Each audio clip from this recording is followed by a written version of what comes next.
பரிசுத்தமுள்ள நாமம் மகிமைப்படுவதாக. எனக்கு அருமையான தேவனுடைய பிள்ளைகளே, இந்த அருமையான மாதத்தின் முதல் நாளிலே உங்களை சந்திப்பதிலே உங்களுக்கு முன்பாக நின்று கர்த்தருடைய நாமத்தை உயர்த்துவதிலே நான் சந்தோஷப்படுகிறேன். கர்த்தர் தாமே அபரிமிதமான ஆசீர்வாதங்களை உங்களுக்காக இந்த மாதத்திலே கட்டளையிடும்படியாய் தொடர்ந்து ஜெபிக்கிறேன். கர்த்தருடைய நாமம் மகிமைப்படுவதாக. இந்த புதிய மாதத்தை கர்த்தர் காண செய்தபடியினால் கர்த்தரை நன்றியோடு கூட ஸ்தோத்திரிப்போம். ஸ்தோத்திரம், ஸ்தோத்திரம், ஸ்தோத்திரம், ஸ்தோத்திரம். கடந்த 4 மாதங்களும் கர்த்தர் நம்மை சுகமாய் பாதுகாத்து நம்மிலும் நம்முடைய குடும்பத்திலும் நம்முடைய பிள்ளைகளிலும் நமக்கு தேவன் தந்த எல்லா ஆசீர்வாதங்களிலும் அவருடைய கிருபையும் ஐஸ்வர்யத்தையும் கட்டளிட்டபடினால் கர்த்தரை நன்றியோடு கூட ஸ்தோத்திரிப்போம். ஸ்தோத்திரம், ஸ்தோத்திரம், ஸ்தோத்திரம். தொடர்ந்து இந்த மாதத்திலும் கூட வருகிற நாட்களிலே தேவனுடைய நன்மையும் ஆசீர்வாதமும் நம்மிலே பெருகும்படியான கிருபையை தேவன் கட்டளையிடும்படியாய் கர்த்தரை நன்றியோடு கூட ஸ்தோத்திரிப்போம். ஸ்தோத்திரம், ஸ்தோத்திரம், ஸ்தோத்திரம், ஸ்தோத்திரம். கர்த்தர் தாமே நம்முடைய குடும்பத்தின் அக்ராசனராயிருந்து நம்முடைய ஊழியத்தின் அக்ராசனராயிருந்து அவருடைய நாமத்தை மகிமைப்படுத்தும்படியாய் தம்முடைய ஆவியானவராலே நம்மை பலப்படுத்தி ஆசீர்வதிக்கும்படியாய் கர்த்தரை நன்றியோடு கூட ஸ்தோத்திரிப்போம். ஸ்தோத்திரம், ஸ்தோத்திரம், ஸ்தோத்திரம், ஸ்தோத்திரம். நன்றி என்று சொல்லுகிறோம் நாதா, நாவாலே துதிக்கிறோம் நாதா, உமக்கு நன்றி என்று சொல்லுகிறோம் நாதா, நாவாலே துதிக்கிறோம் நாதா.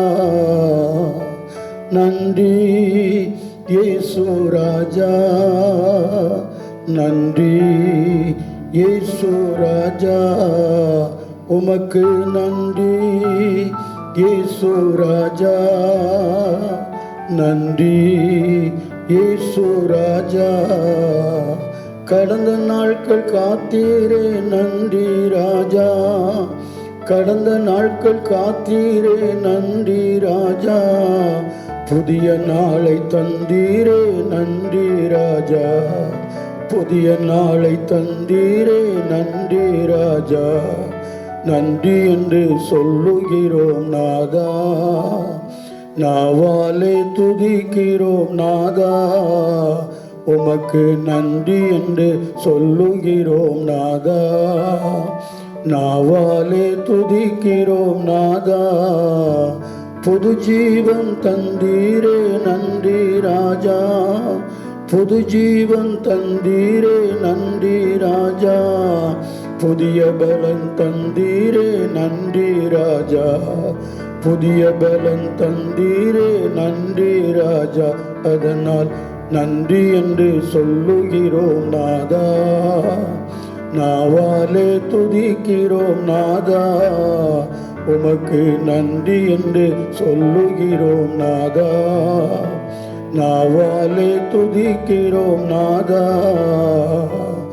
ஊழியம் தந்தீரே நன்றி ராஜா, ஊழியம் தந்தீரே நன்றி ராஜா, உடனிருந்து நடத்தினீரே நன்றி ராஜா, உடனிருந்து நடத்தினீரே நன்றி ராஜா. அதனால் நன்றி என்று சொல்லுகிறோம் நாதா, நாவாலே துதிக்கிறோம் நாதா. நன்றி இயேசு ராஜா, நன்றி இயேசு ராஜா, உமக்கு நன்றி இயேசு ராஜா, நன்றி இயேசு ராஜா. எங்கள் அன்பின் பரலோக பிதாவே, பரிசுத்தமும் நீதி நிறைந்த எங்கள் அன்பின் தகப்பனே, நன்றி நிறைந்த உள்ளத்தோடு கூட இந்த மாதத்தின் முதல் நாளிலே அப்பாவுடைய சமூகத்திலே நின்று நம்முடைய பாதத்தில் அமர்ந்து உம்மை நாங்கள் நன்றியோடு துதிக்கிறோம், உம்மை ஸ்தோத்திரிக்கிறோம். அப்பா, கடந்த 4 மாதங்களும் எங்களை சுகமாய் பாதுகாத்தவர் இந்த 5வது மாதத்திற்குள்ளும் சுகத்தோடும் பலத்தோடும் ஆரோக்கியத்தோடும் எங்களை பிரவேசிக்க பண்ணின தயவுக்காக உமக்கு நன்றி செலுத்துகிறோம். ஜீவனுள்ள நாள் வரைக்கும் உம்மை துதிக்கவும், உம்மை ஸ்தோத்திரிக்கவும், உம்மை மகிமைப்படுத்தவும் நீ தந்த பலனுக்காக ஸ்தோத்திரம். இந்த மாதத்தின் ஒவ்வொரு நாளிலும் நீர் எங்களோடு கூட இருந்து உம்முடைய அன்பின் நாமத்திற்கு மகிமையாய் நீர் எங்களை ஆசீர்வதிக்கும்படியாய் உம்முடைய கரங்களில் எங்களை தந்து ஜெபிக்கிறோம். உமக்கு முன்பாக நிற்கிற உம்முடைய பிள்ளைகளாய் எங்களை கர்த்தர் தாமே கரம் நீட்டி தொட்டு பலப்படுத்துவீராக. இயேசுவின் நாமத்திலே ஜெபிக்கிறேன் எங்கள் அன்பின் பரலோக பிதாவே. கர்த்தருடைய பரிசுத்தமுள்ள நாமம் மகிமைப்படுவதாக. இந்த 5வது மாதத்திலும் கூட முதலாம் நாளிலே உங்களுக்கு முன்பாக கர்த்தருடைய வார்த்தையை பகிர்ந்து கொள்வதிலே சந்தோஷப்படுகிறேன். சங்கீதத்திலிருந்து ஒரு பகுதியை நாம் எல்லாரும் சேர்ந்து வாசிக்க கர்த்தர் தாமே கிருபை தருவாராக. 54வது சங்கீதத்தை நாம் சேர்ந்து வாசிப்போம். தேவனே, உமது நாமத்தின் நிமித்தம் என்னை ரட்சித்து உமது வல்லமையினால் எனக்கு நியாயம் செய்யும். தேவனே, என் விண்ணப்பத்தை கேட்டு என் வாயின் வார்த்தைகளுக்கு செவிகொடும். அந்நியர் எனக்கு விரோதமாக எழும்புகிறார்கள், கொடியர் என் பிராணனை வாங்க தேடுகிறார்கள். தேவனை தங்களுக்கு முன்பாக நிறுத்தி நோக்கார்கள். இதோ தேவன் எனக்கு சகாயர், ஆண்டவர் என் ஆத்துமாவை ஆதரிக்கிறவர்களோடு கூட இருக்கிறார். அவர் என் சத்துருக்களுக்கு தீமைக்கு தீமையை சரி கட்டுவார். ஒரு சத்தியத்தின் நிமித்தம் அவர்களை நிர்மூலமாக்கும். உற்சாகத்துடன் நான் உமக்கு பலியிடுவேன். கர்த்தாவே, உமது நாமத்தை துதிப்பேன், அது நலமானது. அவர் எல்லா நெருக்கத்தையும் நீக்கி என்னை விடுவித்தார். என் கண்கள் சத்துருக்களின் நீதி சரிக்கட்டுதலை கண்டது. அல்லேலூயா. கர்த்தருடைய நல்ல வசனங்களுக்காக கர்த்தரை நன்றியோடு கூட ஸ்தோத்திரிக்கிறேன். தொடர்ந்து கர்த்தர் நமக்கு தருகிறதான நல்ல வார்த்தைகளை தியானிக்க கர்த்தர் நமக்கு உதவி செய்வாராக. இந்த நாளிலும் கூட வேதத்தை திருப்பிக் கொள்வோம். ஒரு அருமையான தேவனுடைய வாக்குத்தத்தம் நிறைந்த ஒரு வார்த்தையை உங்களுக்கு முன்பாக வைக்க நான் வாஞ்சிக்கிறேன். வெளிப்படுத்தின விசேஷம் 22வது அதிகாரம் 3வது வசனத்தை நாம் வாசிப்போம். இனி ஒரு சாபமும் இராது, தேவனும் ஆட்டுக்குட்டியானவரும் இருக்கிற சிங்காசனம் அதில் இருக்கும். அல்லேலூயா சொல்லுவோமா? அல்லேலூயா. இனி ஒரு சாபமும் இராது, தேவனும் ஆட்டுக்குட்டியானவரும் இருக்கிற சிங்காசனம் அதில் இருக்கும். எனக்கு அருமையான தேவனுடைய பிள்ளைகளே, சாபம் இன்றைக்கு உலகத்திலே அநேக மனிதர்களை, அநேக குடும்பங்களை ஆட்கொண்டிருக்கிறது என்பதை நாம் அறிந்திருக்கிறோம். ஆனால் இந்த அருமையான வசனத்தில் 2வது பகுதியில் வாசிக்கிறோம், இனி ஒரு சாபம் இராது என்று சொன்னவர் அதற்குரிய காரணத்தையும் சுட்டி காட்டுகிறார். தேவனும் ஆட்டுக்குட்டியானவரும் இருக்கிற சிங்காசனம் அதில் இருக்கும். பரிசுத்த நகரமாகிய எருசலேமிலே தேவனாகிய கர்த்தர் வீற்றிருக்கும் கடைசி நாட்களை இந்த பகுதியிலே நாம் வெளிப்படுத்தலை வாசிக்கிறோம். அதே வேளையிலே இந்த அருமையான வசனத்திலிருந்து என்னுடைய சாட்சியை உங்களோடு கூட நான் பகிர்ந்து கொள்ள விரும்புகிறேன். சாபம் என்பது கொடூரமான ஒன்று. சாபம் என்பது மனிதனையும் குடும்பங்களையும் தேசத்தையும் அழிக்கிற ஒன்று. சாபம் என்பது தேவனால் வந்த ஒன்று அல்ல. அது பொல்லாங்கனால், பொல்லாத மனிதர்களால் இன்றைக்கு அநேகரை வாட்டுகிற ஒரு தீமையான கிரியையாக இருக்கிறது என்பதை நாம் அறிந்திருக்கிறோம். எனவே இந்த சாபத்திலிருந்து எனக்கு ஒரு விடுதலை இல்லையே, என் குடும்பத்திற்கு ஒரு விடுதலை இல்லையே, எங்கள் தேசத்திற்கு ஒரு விடுதலை இல்லையே என்று சொல்லி புலம்புகிற அநேகரை பார்க்கிறோம். அடியனுக்கு தேவன் இப்படிப்பட்டதான சாபத்திலிருந்து தந்த அந்த விடுதலையை நான் உங்களுக்கு முன்பாக சொல்லி தேவனை மகிமைப்படுத்த வாஞ்சிக்கிறேன். வேதத்தில் நீதிமொழிகள் 3ஆம் அதிகாரம் 33ஆம் வசனத்தில் இப்படியாய் வாசிக்கிறோம். நீதிமொழிகள் 3ஆம் அதிகாரம் 33வது வசனத்தில் இப்படியா நான் வாசிக்கிறோம். அருமையாய் வேதம் சொல்கிறது, துன்மார்க்கனுடைய வீட்டில் கர்த்தரின் சாபம் இருக்கிறது, நீதிமான்களுடைய வாசஸ்தலத்தையோ அவர் ஆசீர்வதிக்கிறார். துன்மார்க்கருடைய வீட்டிலே கர்த்தருடைய சாபம் இருக்கிறது, நீதிமானுடைய வாசஸ்தலத்தையோ கர்த்தர் ஆசீர்வதிக்கிறார். எனவே ஆசீர்வாதம் என்பது கர்த்தருடைய கரத்திலிருந்து வருகிறது. சாபம் என்பது மனிதருடைய தீமையினாலே உண்டாகிற ஒன்றாயிருக்கிறது. ஏன் இந்த சாபம்? ஏன் இதிலிருந்து எங்களுக்கு விடுதலை கிடைக்கவில்லை? இந்த சாபத்தினாலே நாங்கள் இப்படி அழிந்துதான் போக வேண்டுமா என்று சொல்லி அநேகர் புலம்புகிற சப்தங்கள் நம்முடைய காதுகளிலே விழாமல் இல்லை. அநேக குடும்பங்கள் இந்த சாபத்தினாலே அழிந்து போகிறது, இல்லாமற் போகிறது. உயர்ந்தவர்களும் கூட இந்த சாபத்தினாலே இந்த பூமியிலிருந்து நிர்மூலமாக்கப்படுகிறார்கள். எனவே துன்மார்க்கருடைய வீட்டில் சாபம் இருக்கும், ஆனால் நீதிமானுடைய வாசஸ்தலத்தை கர்த்தர் ஆசீர்வதிக்கிறவராயிருக்கிறார். தொடர்ந்து சாபத்துக்கான காரணத்தை நாம் யோசுவா புஸ்தகத்திலே 7ஆம் அதிகாரம் 1ஆம் வசனத்திலே இப்படியாக நாம் வாசிக்கிறோம்.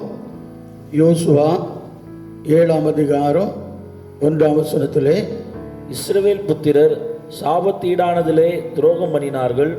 எப்படியெனில், யூதா கோத்திரத்து சேராகுடைய குமாரனாகிய சப்தியின் மகன் கர்மிக்கு பிறந்த ஆகான் என்பவன் சாபத்தீடானதிலே சிலதை எடுத்துக்கொண்டான். ஆகையால் இஸ்ரவேல் புத்திரர் மேல் கர்த்தருடைய கோபம் உண்டது. ஆகான் சாபத்தீடானதிலே சிலவற்றை எடுத்துக்கொண்டான், அதனாலே இஸ்ரவேல் மேல் கோபம் உண்டது. எனக்கு பிரியமான தேவனுடைய பிள்ளைகளே, இஸ்ரவேல் ஜனங்கள் யோசுவா மூலமாய் வழிநடத்தப்படும் போது எரிகோவை தகர்க்கும்படியான ஒரு பெரிய கிருபையை துதியினாலே கர்த்தர் கட்டளையிட்டார். அங்கே சாபத்தீடானதை எடுக்கக்கூடாது என்று கட்டளை பிறந்திருந்தது. இந்த ஆகானோ உலக பிரகாரமான பொருள் மேல் இச்சித்து அந்த பொருட்களை எடுத்து தன்னுடைய கூடாரத்திலே அவன் மறைத்து விடுகிறான். இதனாலே தொடர்ந்து இஸ்ரவேல் ஜனங்கள் ஜெயம் பெற முடியாதபடி ஆயி பட்டணத்துக்கு முன்பாக முறிந்து ஓடினார்கள். தேவனாய கர்த்தர் அவர்களுக்கு சொல்லியிருந்த வார்த்தையை மீறினபடினாலே யோசுவா கலங்குகிறான். யோசுவா கலங்கு இருக்கும்போது கர்த்தர் சொல்லுகிறார், சாபத்தீடானதை நீங்கள் எடுத்துக்கொண்டது உண்டே என்று சொல்லுகிறார். அவர்கள் ஒவ்வொருவரையாய் அழைத்து பார்க்கும்போது அந்த கர்மியின் புத்திரன் ஆகான் ஒரு சாபத்தீடான காரியத்தை அவன் செய்கிறான். அவனை அழைத்து கேட்டபோது அவன் சொன்னான், இன்னென்ன பொருட்களை நான் எடுத்துக்கொண்டேன் என்று சொல்லும்போது யோசுவா மிகவும் துக்கப்பட்டான். எனவே இந்த ஆகான் சாபத்தை தனக்கு தெரிந்து கொண்டபடினாலே நடந்த சம்பவம் வேதத்தில் சொல்லப்பட்டிருக்கிறது. ஆகானுடைய குடும்பம் அழிக்கப்பட்டது. மாத்திரமல்ல, இஸ்ரவேல் ஜனங்கள் தோற்கடிக்கப்பட்டார்கள். எனவே நம்முடைய குடும்பத்திற்குள்ளே கர்த்தருக்கு பிரியமில்லாத, நம்மை உண்டாக்கின ஆண்டவருக்கு பிரியமில்லாத சாபத்தீடான பொருட்கள் இருக்குமானால் அதை நாம் அகற்றி போடுவது நமக்கு உசிதமான ஒன்று. அதை எடுத்து சுட்டரித்து போடுவது நமக்கு ஆசீர்வாதமான ஒன்று என்பதை நாம் ஒருபோதும் மறந்து போகக்கூடாது. பிரியமான தேவனுடைய பிள்ளைகளை, ஏன் சாபம்? துன்மார்க்கத்தினாலே சாபம்.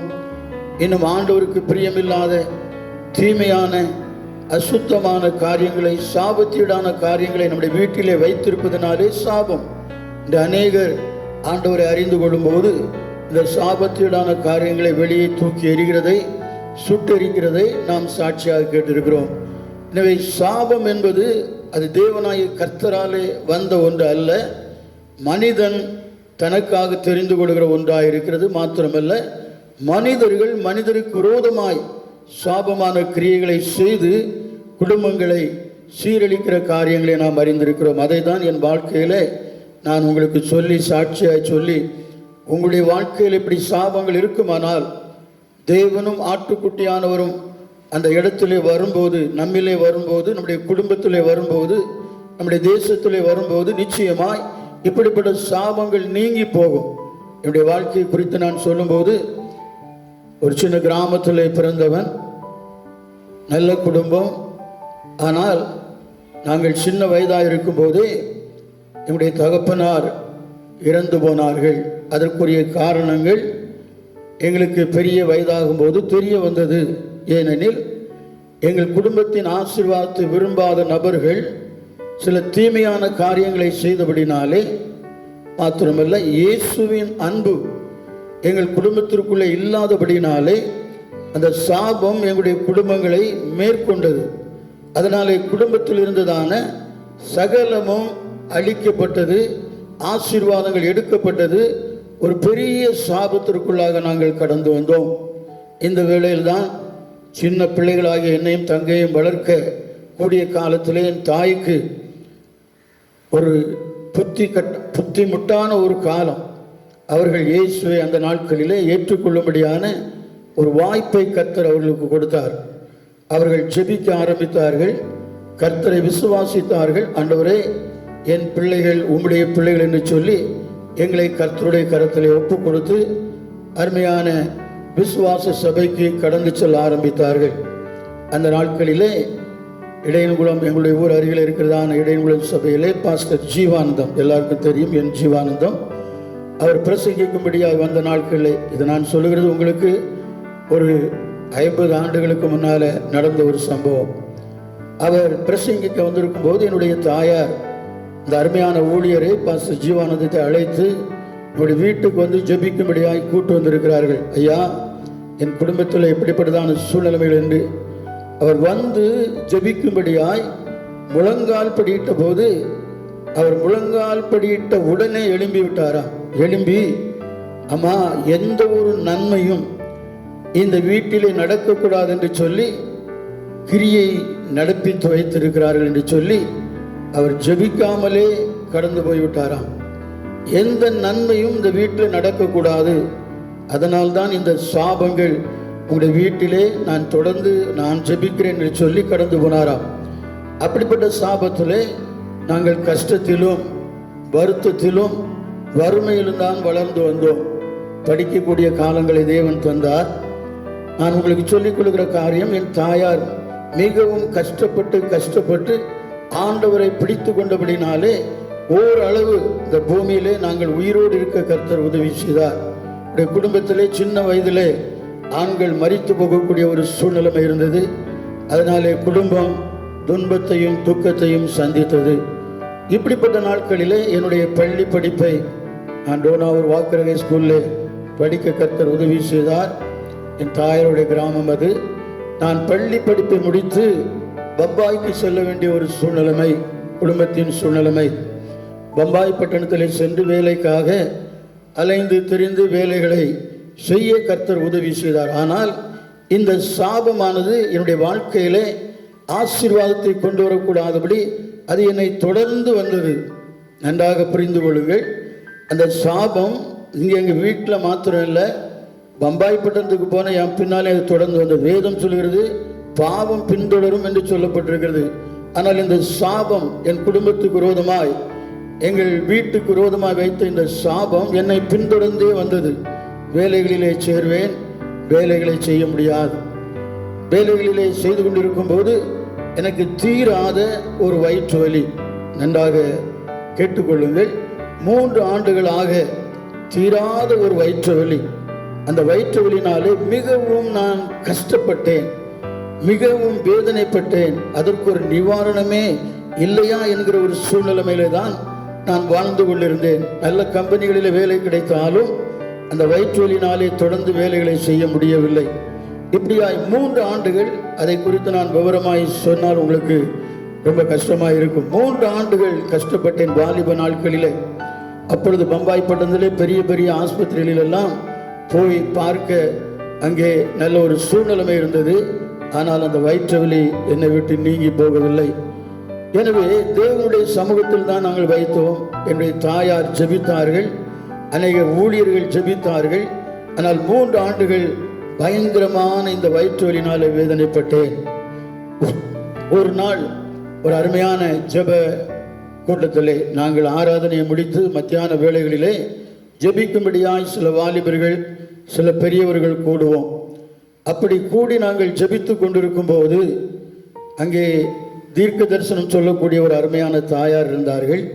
நான் இந்த சாபத்தினாலே படுகிற வேதனையை பார்க்கும்போது எல்லோருமே கண்ணீர் விடுவார்கள்.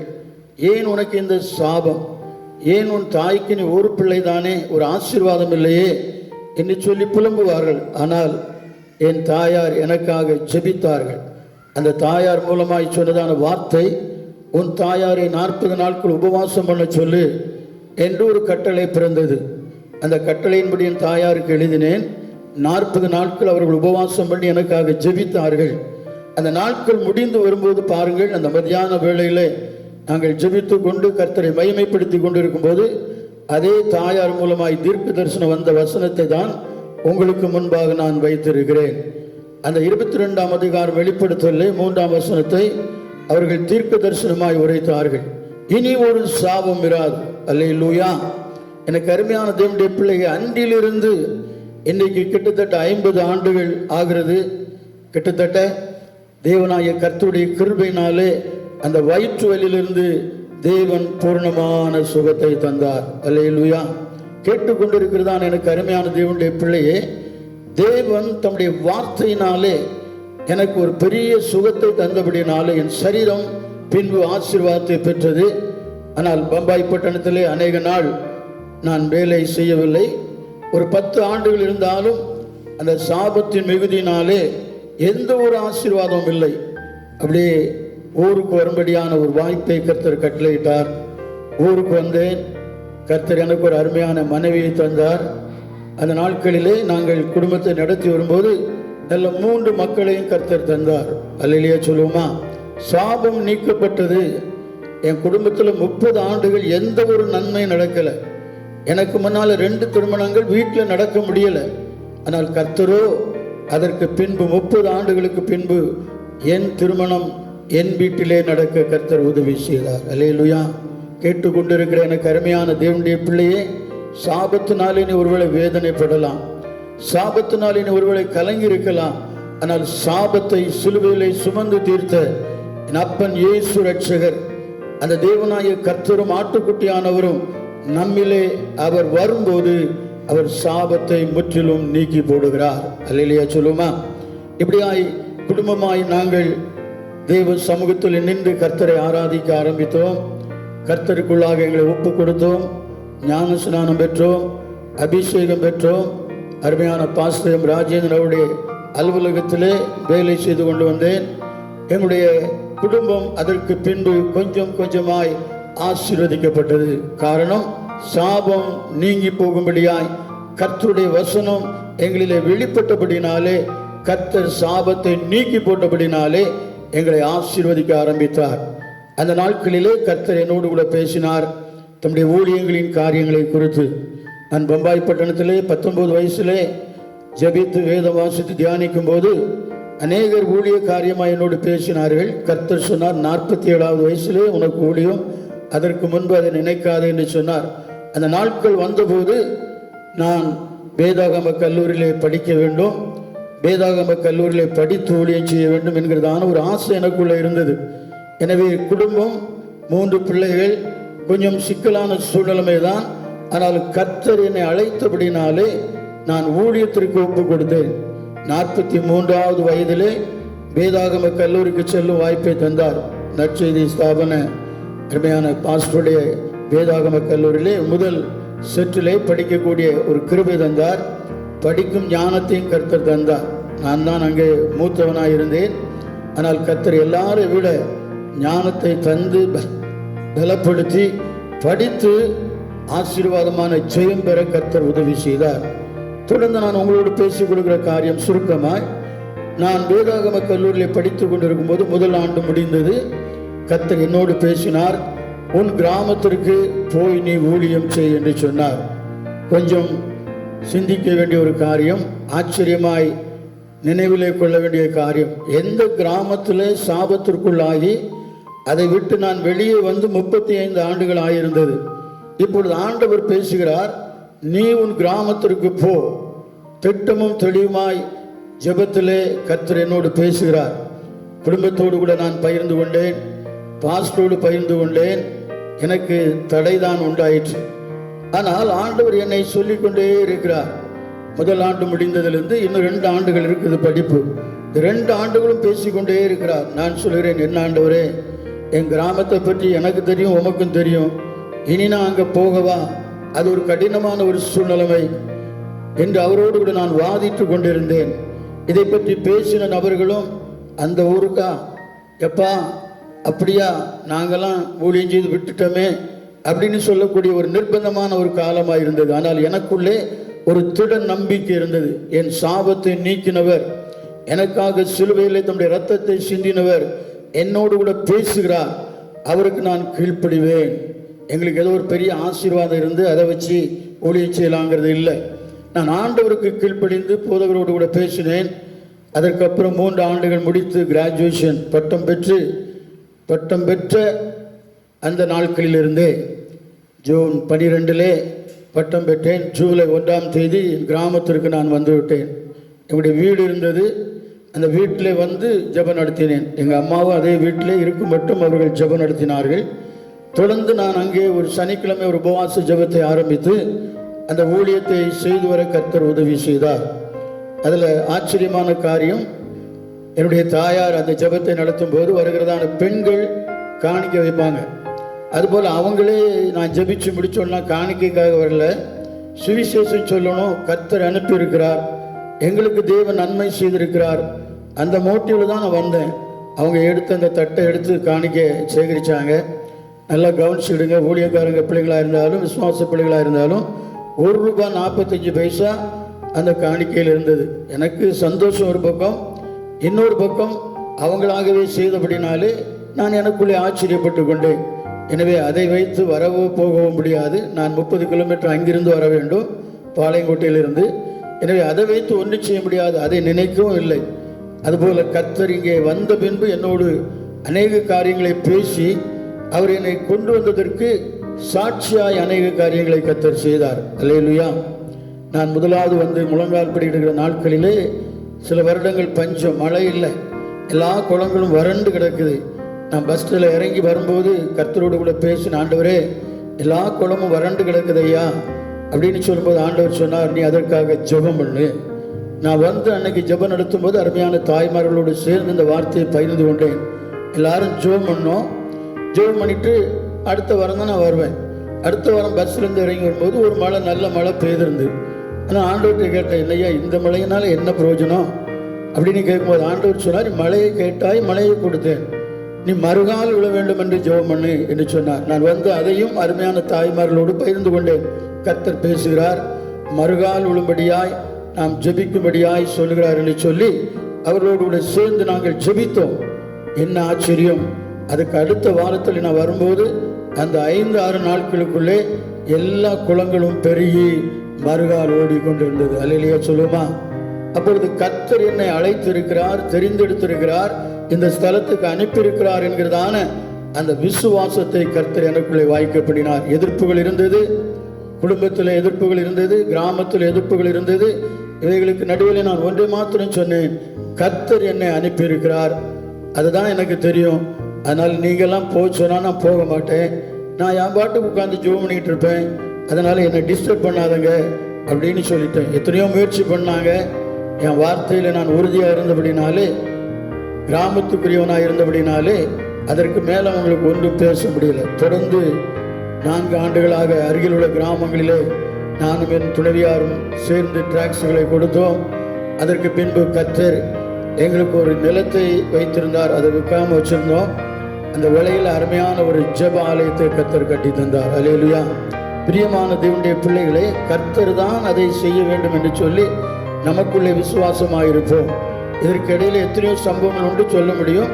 எப்படி கர்த்தர் கட்டி தந்தார், எப்படி கர்த்தர் அதை பிரதிஷ்டை பண்ண உதவி செய்தார், எப்படி கர்த்தர் அங்கே வாசம் பண்ணி கொண்டிருக்கிறார், ஆத்துமாக்களை எப்படி தருகிறார், இதையெல்லாம் இந்த சாபம் நீக்கப்பட்டபடினாலே கர்த்தர் எங்களுக்கு செய்த நன்மைகள்.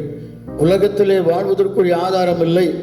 இப்பொழுது ஊழியத்திற்கு கர்த்தர் அழைத்து, அவர் அழைத்தபடினாலே, தெரிந்து கொண்டபடினாலே அருமையான ஜெப ஆலயத்தை, நான் அதில் நின்று தான் பேசி கொண்டிருக்கிறேன், அருமையான ஜெப ஆலயத்தை கர்த்தர் கட்ட உதவி செய்தார்.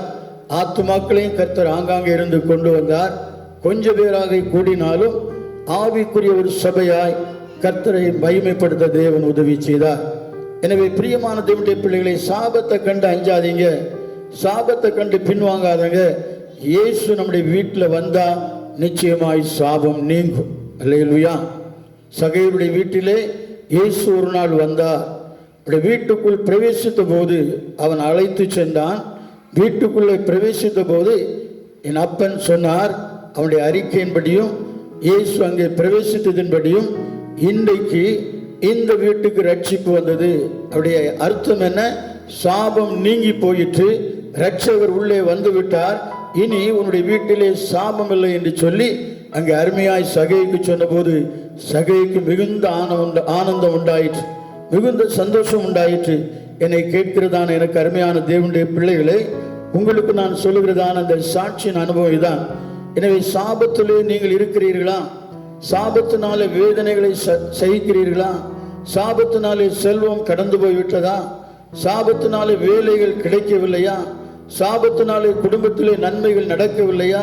எனக்கு பிரியமான தேவனுடைய பிள்ளைகளே, இந்த மாதத்தின் முதல் நாளிலே உங்களோடு நான் பகிர்ந்து கொள்கிற வார்த்தை, தேவனும் ஆட்டுக்குட்டியானவரும் நம்முடைய இல்லத்திலே கடந்து வரும்போது யாரா இருந்தாலும் சரி, எவரா இருந்தாலும் சரி, அது எந்த காரியங்களிலே ஈடுபட்டு கொண்டிருக்கிறதா இருந்தாலும் சரி, சாபம் நீங்க வேண்டுமானால் சாபத்தை பாவத்தை சிலுவையிலே சுமந்து தீர்த்த ஒரே ஒரு இரட்சகராகிய இயேசு கிறிஸ்து நம்மிலே இருக்க வேண்டும். அல்லேலூயா சொல்லுவோமா?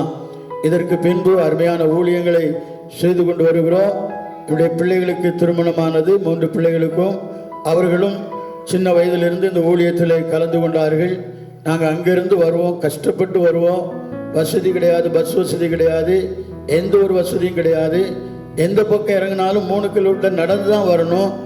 அப்புறம் கொஞ்சம் பஸ் வர ஆரம்பித்தது, ஒரு பஸ், அதை விட்டால் வேற வழி இல்லை. இப்படி சூழ்நிலைமையிலே கர்த்தர் சாபத்தை நீக்கி ஊழியத்தில் வைத்தபடினாலே சோர்ந்து போகாமல் இந்த ஊழியங்களை நாங்கள் செய்து கொண்டு வர கர்த்தர் உதவி செய்தார். அல்லேலூயா. படிப்படியாய் வனாந்திரமாய் இருந்த இந்த இடத்தை, சுடுகாடு போல் இருந்த இடத்தை, யாரும் வருவதற்கு பயப்படுவார்கள், அப்படிப்பட்ட இடத்தை கர்த்தர் ஆசீர்வாதமாக்கி தந்தார். அல்லேலூயா. உங்கள் எல்லையிலே சாபம் இருக்குமானால், எனக்கு அருமையான தேவ பிள்ளையே, இந்த இயேசுவை நீ ஏற்றுக்கொண்டால், இந்த இரட்சகருக்கு உன்னை ஒப்புக் கொடுப்பாயானால், நீ மாத்திரமல்ல உன் குடும்பமும் ஆசீர்வதிக்கப்படும். உங்கள் சாபங்கள் நிச்சயமாய் நீங்கி போகும். கர்த்தர் அற்புதங்களை செய்கிறவர். இன்றைக்கு இந்த இடத்துல ஊழியங்களை செய்கிறோம். எந்த இடத்துல ஒரு நன்மையும் நடக்கக்கூடாது என்று சொல்லி சத்ருவானவன் கிரியை செய்திருந்தானோ, எந்த கிராமத்துக்கு நீ நான் போகக்கூடாது என்று சொல்லி தீர்மானம் பண்ணியிருந்தேனோ, எந்த ஊர் எங்களுக்கு வேண்டாம் என்று சொல்லி நாங்கள் வெளியிடங்களிலே வசித்து கொண்டிருந்தோமோ, மறுபடி அதே இடத்திலே, எந்த இடத்திலே நன்மை நடக்கக்கூடாது என்று சொல்லி காரியங்கள் வெளிப்பட்டதோ அதே இடத்திலே கர்த்தர் கொண்டு வந்து வைத்திருக்கிறார். மாத்திரமல்ல, கர்த்தருடைய நாமத்திற்கு மகிமை உண்டாகட்டும். இன்றைக்கு கர்த்தர் அவருக்குள்ளான ஆசீர்வாதத்தை தந்து எங்களை ஆசீர்வதித்துக் கொண்டிருக்கிறார். அல்லேலூயா சொல்லுவோமா? எனக்கு அருமையான ஊழியக்காரர்களே, நான் வந்த காலங்களை உங்களுக்கு சற்று சொல்லுகிறேன். நடந்தும் ஓடியும் இந்த ஊழியங்களை வந்து செய்தோம். ஏதோ எங்களுக்கு இங்கே நிறைய வருமானம் இருக்குதுன்னு நாங்கள் வரல. கர்த்தர் சொன்னார், அதனால நாங்கள் இங்கே தைரியமாக இருந்தோம். அப்புறம் குடும்பமாக எங்கிருந்து வந்தோம். காலங்கள் வந்தது. ஒரு சின்ன 2 வீலர் எடுக்க கர்த்தர் உதவி செய்தார். அது இடையில நின்றுட்டுனா பெரிய ஆபத்து. அதை தொடர்ந்து கர்த்தர் அவருடைய ஊழியத்தை நாங்கள் செய்ய செய்ய செய்ய கர்த்தர் நல்ல வாகனங்களை கர்த்தர் கொடுத்தார். அல்லேலூயா. எனவே நீங்கள் சோர்ந்து போக வேண்டிய அவசியம் இல்லை. கர்த்தர் உங்களுக்கு சொல்லியிருப்பார். ஆனால் ஏற்ற காலத்திலே உயர்த்துகிற கர்த்தர் உங்களையும் ஊழியங்களையும் குடும்பங்களையும் தனிப்பட்ட வாழ்க்கையும் கர்த்தர் நிச்சயமாய் உயர்த்துவார் என்பதிலே எந்த விதமான சந்தேகமே இல்லை. அல்லேலூயா, அல்லேலூயா. கர்த்தர் சொல்லுகிறார், இதோ உங்களுக்கு முன்பாக சாபத்தை ஆசீர்வாதத்தை வைக்கிறேன், எது வேணுமோ அதை எடுத்துக்கிடுங்க. இன்றைக்கு சொல்லுகிறேன், ஆசீர்வாதம் வேணும்னா ஆசீர்வதிக்கிற கர்த்தரை உங்க வீட்டுக்கு அழைங்க. ஒருவேளை உங்களுடைய வேலையிலே சாபம் இருக்கலாம். என்னுடைய அனுபவத்தில் தான் சொல்றேன், உங்க வேலையில சாபம் இருக்கலாம், வேலை செய்ய முடியாத ஒரு சாபம் இருக்கலாம், குடும்பத்தில் நன்மை நடக்கக்கூடாத ஒரு சாபம் இருக்கலாம், பிள்ளைகளுக்கு நன்மை நடக்கக்கூடாத ஒரு சாபம் இருக்கலாம், பிள்ளைகள் உயர்த்தப்படக்கூடாத ஒரு சாபம் இருக்கலாம், பிள்ளைகள் ஆசீர்வதிக்கப்படக்கூடாத ஒரு சாபம் இருக்கலாம், உங்கள் வருமானத்திலே நீங்கள் நினைத்த மாதிரி ஆசீர்வாதமாய் வாழக்கூடாத ஒரு சாபம் இருக்கலாம். ஆனால் கர்த்தர் இயேசு உங்களோடு பேசுகிறார், அவர் நம்மிடத்தில் இருப்பாரானால் எல்லா சாபங்களையும் மாற்ற வல்லவராயிருக்கிறார். அல்லேலூயா. அதை தொடர்ந்து என்னுடைய அருமையான மகன் இந்த ஊழியத்திலே வந்து கலந்து கொள்ள கர்த்தர் உதவி செய்தார். அதை ஏன் சொல்றேன்னா, இன்னைக்கு அநேக ஊழியக்காருடைய பிள்ளைகள் அப்பா கஷ்டப்படுறாங்களே, நாமும் போய் கஷ்டப்படணுமா அப்படின்னு நினைக்கிறாங்க. இல்லை, எனக்கு அருமையான தம்பி, எனக்கு அருமையான மகனே மகளே, கர்த்தருடைய ஊழியம் என்பது அது உயர்ந்த ஒரு வேலை. கர்த்தருடைய ஊழியம் என்பது ஆசீர்வாதமான வேலை. சில காலங்களிலே துன்பத்திற்கூடாக கடந்து செல்ல வேண்டியிருக்கும். ஆண்டவர் சொல்கிறார், ஒருவன் என்னை பின்பற்றி வர விரும்பினால் தன் சிலுவை எடுத்துக்கொண்டு என்னை பின்பற்ற கடவன். அவரை பின்பற்றினவங்க வெட்கப்பட்டு போகல, அவரை பின்பற்றினவங்களை சாபங்களை கர்த்தர் நீக்கியிருக்கிறார். அதற்கு அடியேன் உங்களுக்கு முன்பாக சாட்சியாயிருக்கிறேன். எனவே இனி ஒரு சாபம் இராது என்று சொன்னவர் அன்றிலிருந்து சாபத்தை நீக்கி படிப்படியாய் எங்களை உயர்த்துவதை நாங்கள் பார்க்கிறோம். தொடர்ந்து கர்த்தருடைய வருகை மட்டும் இந்த சாபத்தில் எங்களை விடுவித்த தேவனுக்கு முன்பாக நிற்க நாங்கள் வாஞ்சிக்கிறோம். நாங்களுடைய பாதத்தில் எங்களை அர்ப்பணிக்கிறோம். நீங்களும் எங்களோடு சேர்ந்து இந்த சாபத்திலிருந்து விடுதலை கொடுக்கிற கர்த்தரை சொந்தமாக்கிக் கொள்ளுங்கள். நிச்சயமாய் உயர்வு உண்டு. வேலையிலே உயர்வு உண்டு, தொழிலிலே உயர்வு உண்டு, வியாபாரங்களிலே உயர்வு உண்டு. எதிலும் சாபங்கள் இருக்குமானால், அநேகர் அப்படி செய்யிட்டாங்க, வியாபாரம் நடக்கலை, இப்படி செய்யிட்டாங்க, தொழில் நடக்கலை, இப்படி செய்யிட்டாங்க, எங்கள் வீட்டில் சாபம், அப்படி ஒரு வார்த்தை இருக்குமானால் அந்த வார்த்தைக்கு ஒரு முற்றுப்புள்ளி இந்த வெளிப்படுத்தல் 22ஆம் அதிகாரம் 3ஆம் வசனம் என்பதை உங்களுக்கு நான் சொல்லிக்கொள்ள வாஞ்சிக்கிறேன். அல்லேலூயா. கர்த்தர் தாமே இந்த சாட்சியினாலே உங்களை ஆசீர்வதிப்பராக. நீங்கள் சாபம் நீங்கி கர்த்தருக்கு மகிமையான ஒரு சாட்சியாய் உயர்ந்து நிற்க கர்த்தர் உதவி செய்வாராக. நாம் ஜெபிக்கலாம். எங்கள் அன்பின் பரலோக பிதாவே, எங்கள் பரிசுத்தமுள்ள நல்ல தகப்பனே, தம்முடைய வார்த்தையின்படியே நீர் எங்களை ஆசீர்வதிக்கிற தேவனாய் இருக்கிறபடினால் உமக்கு ஸ்தோத்திரம். தம்முடைய வார்த்தையின்படியே நீர் எங்களை உயர்த்துகிற கர்த்தராய் இருக்கிறபடினால் உமக்கு ஸ்தோத்திரம். எந்த இடத்துல நன்மை இல்லையோ அந்த இடத்துல நீர் நன்மையை காண்பிக்கிற தேவனாய் இருக்கிறேன். எந்த இடத்துல தீமை இருக்கிறதோ அந்த தீமையை நன்மையாய் மாற்றுகிற தேவனாய் இருக்கிறேன். எந்த இடம் வனாந்திரம் போல இருக்கிறதோ அங்கே ஊற்றை பொங்க பண்ணுகிற தேவனாய் இருக்கிறேன். எந்த இடத்திலே ஆசீர்வாதத்திற்கு தடைகள் இருக்கிறதோ அந்த தடைகளை உடைத்து தம்முடைய அன்பை விளங்க பண்ணுகிற தேவனாய் இருக்கிறேன். கேட்டுக்கொண்டிருக்கிறதான அருமையான பிள்ளையுடைய வாழ்க்கையில இப்படிப்பட்ட சாபங்கள் இருக்குமானால் அவர்கள் இன்றே இப்போதே உமக்கு முன்பாக தங்களை முழங்காலினாலே அர்ப்பணித்து பாவங்களை அறிக்கை செய்து சாபங்களை நீக்கிற கர்த்தருடைய நாமத்தினாலே ஆசீர்வாதம் பெறுவார்களாக. இந்த மாதம் முழுவதும் உம்முடைய பிள்ளைகள் ஆசீர்வதிக்கப்படும்படியாய் ஜெபிக்கிறேன். கையின் பிரயாசங்களிலே உடைய ஆசீர்வாதம் இருக்கட்டும். குடும்பத்தின் எல்கையிலே சிறு பிள்ளைகளை ஆசீர்வதிப்பீராக. வியாதிகளிலிருந்து கர்த்தர் விடுவிப்பீராக. இந்த இடத்துல அடியனை கொண்டு வந்து எத்தனையோ வியாதிஸ்தர்களை சுஸ்தப்படுத்தி இருக்கிறேன். எத்தனையோ ஜனங்களுக்கு ஆசீர்வாதங்களை கட்டளையிட்டு இருக்கிறேன். எத்தனையோ பிள்ளைகளுக்கு கற்பத்தின் கனிகளை கொடுத்திருக்கிறீர். காரணம், எங்களில் இந்த சாபம் நீங்கினபடினாலே அநேகருடைய சாபங்களை கர்த்தர் மாற்றி இருக்கிறேன். அதே கர்த்தர் உம்முடைய பிள்ளைகளுக்கு நீர் அற்புதம் செய்யும்படியாய் உம்முடைய கரங்களிலே தந்து ஜெபிக்கிறேன். ஊழியம் செய்யும்படியாய் வந்திருக்கிற உம்முடைய பிள்ளைகள் இந்த விசுவாசத்தில் உறுதிப்படும்படியாய் அவர்களுக்காகவும் ஜெபிக்கிறேன். தொடர்ந்து எங்களை ஆசீர்வதியும் வழி நடத்தும். இந்த வார்த்தைகள் மூலமாய் கேட்கிற ஒவ்வொரு பிள்ளைகளும் சாபம் நீக்கப்பட்டவர்களாய் பரலோகத்தின் ஆசீர்வாதங்களை பெற்று வானத்திலும் பூமியிலும் அதிகாரமுடைய கர்த்தருக்கு முன்பாக நின்று கர்த்தரை மகிமைப்படுத்த நீர் உதவி செய்யும்படியாய் ஜெபிக்கிறேன். பலகணிகள் திறக்கப்படட்டும். பரிசுத்த தேவனுடைய ஆசீர்வாதங்கள் உங்களுடைய பிள்ளைகளுக்கு சொந்தமாகட்டும். துதி கனம் மகிமையெல்லாம் அப்பாவுக்கே செலுத்துகிறேன். எங்கள் இரட்சகரும் எங்கள் மீட்பரும் எங்களுக்காக அடிக்கப்பட்டவரும் அவருடைய பாவங்களை சாபங்களை சிலுவையிலே சுமந்து தீர்த்தவருமாகிய இயேசு கிறிஸ்துவின் நாமத்திலே ஜெபிக்கிறேன். ஜெபம் கேளும், பதில் தாரும் எங்கள் அன்பின் பரலோக பிதாவே. ஆமென், ஆமென். என் ஆத்துமாவே கர்த்தரை ஸ்தோத்திரி, என் முழு உள்ளமே அவருடைய பரிசுத்த நாமத்தை ஸ்தோத்திரி. என் ஆத்துமாவே கர்த்தரை ஸ்தோத்திரி, அவர் செய்த சகல உபகாரங்களை மறவாதே. ஆமென். நம்முடைய கர்த்தராகிய இயேசு கிறிஸ்துவின் கிருபை, பிதாவாகிய தேவனுடைய அன்பு, பரிசுத்த ஆவியானவருடைய அன்யோன்ய சிநேகம் வருகிறதான நாட்களிலே, மாதங்களிலே, வருஷங்களிலே கர்த்தருடைய வருகை மட்டும் நம்மோடும் குடும்பங்களோடும் ஊழியங்களோடும் என்றென்றைக்கும் சதா காலங்களிலும் தங்கியிருப்பதாக. ஆமென். அல்லேலூயா, அல்லேலூயா, அல்லேலூயா. கர்த்தருக்கு ஸ்தோத்திரம், கர்த்தருடைய நாமத்தினால் எல்லாரையும் வாழ்த்துகிறேன். நிச்சயமாய் உங்களை ஆசீர்வதிப்பேன் என்று சொல்லி சொன்ன கர்த்தர் நம்மை ஆசீர்வதிப்பாராக. ஆமென். அவருக்கே மகிமை.